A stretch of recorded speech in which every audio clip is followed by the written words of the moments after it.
чегара маселесин чечүү үчүн бул биринчиден эгемендүүлүктү камсыздашыбыз керек. Өз алдыбызча саясат жүргүзгөндү үйрөнүшүбүз керек.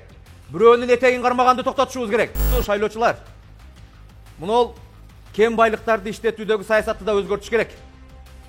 Биз өзү иштеткенди билбегенден кийин, адилеттүү кем байлык саясатын жүргүзө албагандан кийин, жөн эле тоону ташты жаргылап, талкалап, жаратылашты талкалай бергенден пайда чыкпайт. Отундун үстүндө туруп, бирөөнүн отунуна зар болгон, өзүбүздү коюп, өзгөнү бакканыбыз бул чыккынчылык. Ошон үчүн ата мекенди көндүрүштү өзгөчө басым коюп колдошубуз керек.